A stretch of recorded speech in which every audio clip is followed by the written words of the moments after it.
So hey everyone, I hope you all are doing absolutely great. So this is basically an instruction video of how to use the sheets that I'm going to provide you or might have provided you already, right?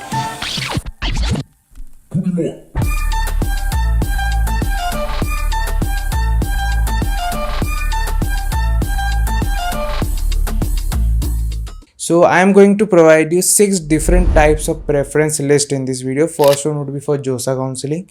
Second would be for CSAP counseling. Third for JAC counseling. Fourth is IIT का preference order along with the branches. Fifth is IIT NIT and triple IITs का preference order, because कई बार हमें कुछ IITs के ऊपर NITs को prefer करना होता है, कुछ NITs के ऊपर ट्रिपल IITs को प्रेफर करना होता है. सो इसके लिए and the last list is a general preference list which will include top 100 engineering colleges across the country. इसमें मैंने ट्राई किया पॉसिबली सारे काउंसलिंग के बेस्ट कॉलेजेस को डालने का along with some private colleges also. And ये बेसिकली टारगेट करेगा for students who are between like 95 percentile से 75 परसेंटाइल के बीच में स्कोर कर रहे हैं. उनको ये जनरल प्रेफरेंस लिस्ट बहुत ज़्यादा काम आने वाला है. So in this video I am going to tell you कि ये 6 प्रेफरेंस लिस्ट कैसे तुम्हें बेनिफिट करेगा, कैसे तुम्हें इसका मैक्सिमम यूज़ करना है. तो बेसिकली मैंने इस पूरे प्रोसेस को कुछ सेवरल स्टेप्स में डिवाइड किया. Step number 1 and the very important step, go get this sheets printed. As soon as you get this sheets, जाओ प्रिंट करो, फिजिकल कॉपी घर पे लेकर बैठो, उस पर काम करो. वो ज़्यादा एफिशिएंट है. ये फ़ोन पे लैपटॉप पे रहेगा फिर लाइक वो कोई काम का नहीं बचता है. ठीक है. So go get the sheets printed, your first task. Second, let's talk about JoSAA and सीसैप counselling first. अब जोसा और सीसैप के चॉइस फिलिंग के लिए तुम्हारे पास 2 ऑप्शंस होते हैं. फर्स्ट इज आइदर मैंने तुम्हें जो प्रेफरेंस लिस्ट दी है और तुम उसी हिसाब से चॉइस फिलिंग कर दो, no matter what your rank is, because obviously मैंने तुम्हें कैटेगरी वाइज ही दे रखा होगा. अगर तुम ओबीसी कैटेगरी से हो तो मैंने ओबीसी कैटेगरी का ही तुम्हें जोसा का चॉइस फिलिंग दिया है.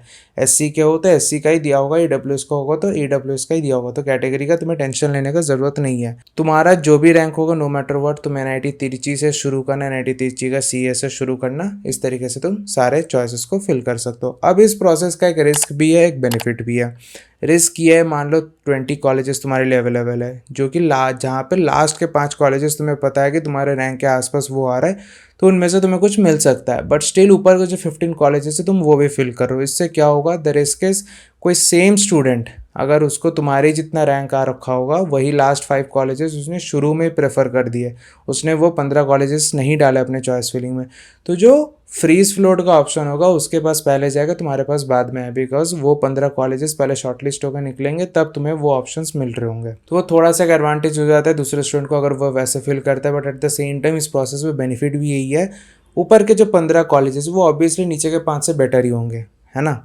उसमें अगर कहीं पे कुछ cut offs, because cut offs कभी प्री डिसाइडेड नहीं होते, सालों साल होते आ रहा है, वो एक ट्रेंड बना हुआ तो उसको एनालाइज करके हम लोग बताते हैं, बट वो कभी प्री डिसाइडेड नहीं होता. तो कभी अगर कट ऑफ थोड़ा बहुत ऊपर नीचे हुआ और गलती से तुम्हारा रैंक जो है उस कट ऑफ के अंदर स्लाइड इन किया, तो ऑब्वियसली तुम्हें एक बेटर कॉलेज मिल रहा होगा, जो कि उस दूसरे स्टूडेंट को नहीं मिल रहा होगा, बिकॉज उसने तो फिल ही नहीं किया, है ना. तो थोड़ा सा रिस्क भी है, थोड़ा सा बेनिफिट भी है. सो ये पहला प्रोसेस था, जैसा प्रेफरेंस लिस्ट है वैसे फिल कर दो. Now the second way of filling the JoSAA and सीसैप counselling is, तुम्हारा जो रैंक है, अगर तुम CRL रैंक देख रहे हो इन सीसैप काउंसलिंग, तुम्हारा 40,000 रैंक है, तो उससे तुम लगभग 5-6 हज़ार रैंक पीछे चले जाओ, माइनस चले जाओ. इट्स लाइक 34-35,000 रैंक से तुम उस लिस्ट में देखना शुरू करो कौन कौन से कॉलेजेस है, वहाँ से लेके नीचे तक तुम जितने भी प्रेफरेंस है सबको फिल कर दो. कैटेगरी रैंक है तो अगेन 5,000 ज़्यादा की ज़रूरत नहीं, बिकॉज उतना मीनिंगलेस हो जाता है. If your rank is 8,000, category rank है, तो तुम 6,000 से देखना शुरू कर सकते हो. लाइक 2,000 रैंक पीछे चले जाओ, वहाँ से तुम देखना शुरू कर सकते हो, सारे चॉइस फिलिंग कर सकते हो. सो ये 2 तरीके बन जाते हैं तुम्हारे पास सीसैप और जोसा का करने के लिए. नाउ द पॉइंट इज, मैंने तुम्हें प्रिंट करने को क्यों बोला था. देखो काउंसलिंग एक ऐसा प्रोसेस है जो कि ना तुम खुद 100% एफिशिएंटली कर सकते हो, ना मैं 100% एफिशिएंटली तुमसे करवा सकता हूँ. ठीक है. इट्स अ प्रोसेस जहाँ पे मैं अपना 50% दे रहा हूँ and the rest 50% of the input will be yours. तो तुम प्रिंट करके लाओगे, उसके बाद तुम्हारा जो पर्सनल प्रेफरेंसेस होंगे, फॉर एग्जांपल मेरे को घर के पास चाहिए कोई कॉलेज, घर से दूर चाहिए, मेरे को पर्टिकुलरली ये ब्रांच नहीं चाहिए, फिर वो कॉलेज नहीं चाहिए, फिर यही चाहिए, इसको ऊपर करना है, तो मैं जो तुम्हें लिस्ट दूंगा वो तो जनरल है. उस हिसाब से अब तुम्हारे पास एक बेस लाइन बन गया, एक फंडामेंटल बन गया कि हाँ ऐसे प्रेफरेंसेस है. अब तुम्हें उसमें से अपने हिसाब से शॉर्ट लिस्ट करना है. इसलिए मैंने बोला था प्रिंट करके लाओ. मेरे को भाई तुमको जो कॉलेज नहीं चाहिए उसको ऐसे एलिमिनेट करते चलो, काटते चलो, और उस हिसाब से लाइक 40 प्रेफरेंसेस है तुम्हारे पास, 10 तुम्हें नहीं चाहिए, नहीं पसंद, उसको हटा दो, जो 30 है उसी ऑर्डर में जैसे लिस्ट में उसको चॉइस फिलिंग में डाल दो, सिंपल। समझ गए? तो now moving on to step 3। So this one is for the advance rank holders.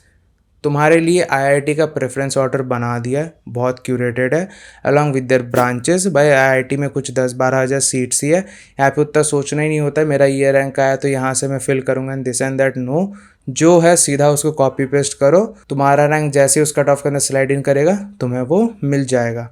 अब यहाँ पे एक प्रॉब्लम आ जाता है। फॉर एग्जांपल एक स्टूडेंट को आईआईटी मंडी का मैकेनिकल मिल रहा है, but at the same time उस स्टूडेंट को एनआईटी इलाहाबाद का सीएससी मिल रहा है, तो ऑब्वियसली एनआईटी इलाहाबाद के सीएससी को ज़्यादा प्रेफर करेगा।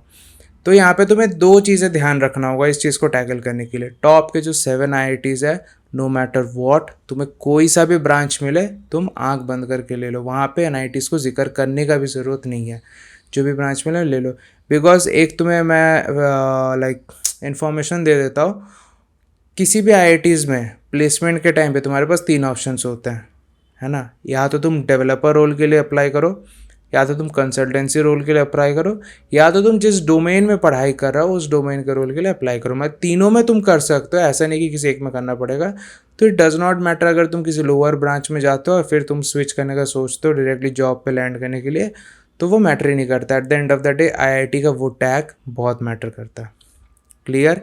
उसके बाद टॉप 7 आईआईटीज़ के बाद मैंने जो ये 4th लिस्ट तुम्हें दिया था, जहाँ पे मैंने आईआईटीज़, एनआईटीज़ और ट्रिपल आईआईटीज़ को एज अ कॉलेज प्रायोरिटी दिया है, इस चीज़ को तुम देख सकते हो कि इतने आईआईटीज़ के बाद मेरे को ये एनआईटीज़ प्रेफर करना है, फिर ये ट्रिपल आईआईटीज़ प्रेफर करना है, फिर ऐसे ऐसे करके देखना है। तो इसको और इस लाइक वो जो कॉलेज का प्रेफरेंस लिस्ट है और साथ ही में तुम्हारे ब्रांच वाइज मैंने जो प्रेफरेंस लिस्ट दे रखे हैं जोसा, सीसैप और आईआईटी के लिए, इन दोनों को टैली करके तुम अपने हिसाब से अपना चॉइस फिलिंग कर सकते हो। This one is for the advance rank holders. So moving on to the next step, ये तो जोसा सीसैप काउंसलिंग का हो गया। Now it's time for JAC counselling. JAC counselling का भी सेम है, no matter what, HS quota हो, ओएस कोटा हो, कोई भी कैटेगरी हो तुम्हारे पास, फ़र्क नहीं पड़ता। मैंने जो प्रेफरेंस लिस्ट दिए हैं उसको देखो, कुछ चीज़ें तुमको एलिमिनेट करना है कर दो, कुछ चीज़ें अपने हिसाब से ऊपर नीचे करना है कर दो, बिकॉज वो सोनली तुम्हारा प्रेफरेंसेस होंगे। But the general fundamental baseline is this only. इसको जाके तुम चॉइस फिलिंग में डाल दो एंड होते रहेगा counselling. Now coming to step number 5, जहाँ पे हम लोग जनरल कॉलेज का जो प्रेफरेंस लिस्ट है उसको देखने वाले। Now the students, especially the general category students who are a 95 percentile scorer or below, and for the rest of the other category students who are 90 percentile or below, ये specifically तुम्हारे लिए, because इस जिस range में तुम marks ला रहे हो या फिर जिस रेंज में तुम्हारा रैंक आ रहा होता है, वहाँ पे तुम्हें साइमल्टेनियसली बहुत सारी चीज़ें देखने पड़ते हैं। तुम्हें नाइटीज़ वगैरह में चांसेस देखने पड़ते हैं जहाँ पे 50-50 हो जाता है। गवर्नमेंट कॉलेजेस में देखने पड़ते हैं, स्टेट लेवल के कॉलेजेस होते हैं, प्राइवेट कॉलेजेस होते हैं, एक तुम्हें म्यूचुअल डिसीजन लेना पड़ता है। तो यहाँ पे ये वाला प्रेफरेंस लिस्ट तुम्हें काम आ रहा होगा, जहाँ पे मैंने almost top 100 colleges along with their branches मैंने ये प्रेफरेंस लिस्ट बनाया है। साथ ही में उस कॉलेज का हाईएस्ट पैकेज और मीडियन पैकेज भी डाल दिया है। आई गेस मीडियन या एवरेज कुछ तो डाला है, मैंने वो डाल दिया है, ठीक है। अब जैसे मान लो तुम्हारे हिसाब से तुम 40 कॉलेजेस को शॉर्ट लिस्ट कर लो, लाइक 40 कॉलेजेस तुम्हारे रेंज के अंदर आ रहे हैं, तुम उसमें से कुछ 10 या 20 कॉलेज को शॉर्ट लिस्ट कर रहे हो, ये टारगेट करते हुए कि इनमें से किसी एक कॉलेज में मेरे को एडमिशन लेना। पॉसिबली एक शीट के अंदर सारे कॉलेज के डिटेल्स देना पॉसिबल नहीं है, तो वो जो 10 कॉलेज तुमने शॉर्ट लिस्ट किए, go on to the internet, research about them, have some context, उस हिसाब से अपने एडमिशन का डिसीजन तुम ले सकते हो।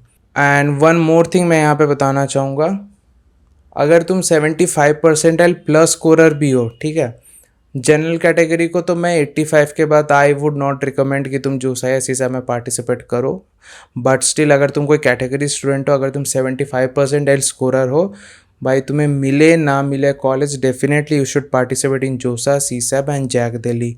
किसी को नहीं पता होता है कब तुम्हें क्या मिल सकता है, ठीक है, तो you can't miss out them. ऐसा नहीं कि 75 है या 80 है तो नहीं मिलेगा, भाई कोई गारंटी के साथ कोई नहीं बता सकता। If are a category student and if are 75 और प्लस स्कोरर, मेक श्योर आप काउंसलिंग में पार्टिसिपेट करो, लास्ट तक वेट करो, कुछ मिलता है तो बहुत अच्छी बात है, नहीं मिलता है तो वेल एंड गुड, क्या दिक्कत है, बाकी देखना है, ठीक है। General category 85 not 85 also, I would recommend 80 plus भी अगर हो तो भाई पार्टिसिपेट करो, समझो चीज़ों को, मिल जाता है तो ठीक है, नहीं मिलता है तो आगे देखा जाएगा, है ना। सो या दिस वॉज प्रिटी मच, मैं इस वीडियो के थ्रू यही बताने का कोशिश कर रहा था। मैं ये 6 लिस्ट जो बनाया हूँ वो तुम्हें कैसे यूज़ करना है. नाउ द पॉइंट इज़ ये डॉक्यूमेंट्स तुम्हें मिलेंगे कैसे. टू गेट दिस डॉक्यूमेंट्स मैंने डिस्क्रिप्शन में व्हाट्सएप का लिंक, इंस्टाग्राम का लिंक मैंने सारे दे रखा है. Text me hi there, give me your details there कि तुम्हारा कैटेगरी रैंक कितना है, तुम्हारा CLL रैंक कितना है, तुम्हारा परसेंटाइल इतना है, तुम्हारा होम स्टेट ये होम स्टेट है एंड तुम्हारा ये कैटेगरी है. तो उस हिसाब से जो 6 के 6 लिस्ट होंगे मैं तुम्हें वो दे रहा हूँ. यहाँ पे एक और चीज़ बता दूँ, सारे होम स्टेट का list banana was not possible. तो अगर तुम किसी होम स्टेट लाइक किसी भी स्टेट से हो, tell me that for example अगर तुम बिहार से हो, तुम मेरे को वो बताओगे. अब बिहार में जैसे NIT पटना है, तो NIT पटना के जो होम स्टेट कट ऑफ्स होंगे वो मैं तुम्हें प्रोवाइड कर दूंगा. तो उसमें से भी तुम देख सकते हो कि उस कट ऑफ में तुम्हारा आ रहा है कि नहीं आ रहा है. तो उधर भी तुम्हारा काम क्लियर हो जाएगा. एक बिट सेट का भी काउंसलिंग होता है. तो बिट्स का भी एक प्रॉपर प्रेफरेंस लिस्ट मैं बना रहा हूँ, अभी तक बना नहीं पाया, सो इसमें अभी तक इंक्लूड नहीं किया, बट होपफुली 1-2 दिन के अंदर वो भी इंक्लूड कर दूंगा. तो इन टोटल तुम्हें 7 शीट्स मिल रहे होंगे. अगर जो IIT का स्पेसिफिकली जो IIT का प्रेफरेंस लिस्ट है उसको एक्सक्लूड करके अगर ये सारे डॉक्यूमेंट्स तुम लेते हो, then it will cost you just 250 rupees. Including IIT का preference list it will cost you 300 rupees. ठीक है, तो make sure you check out this list. बाकी यार एक सीरीज़ हमने शुरू किया है, right from 75 percentile to 99 percentile. हर एक परसेंटाइल पे तुम्हें कौन कौन से बेस्ट पॉसिबल कॉलेजेस हो रहे होंगे. आई नो थोड़ा सा लेट है, but will still try to figure it out on or before 30th of this month, right. तो आप उसको भी चेकआउट कर सकते हो. बस टिल देन सी या, बाय बाय.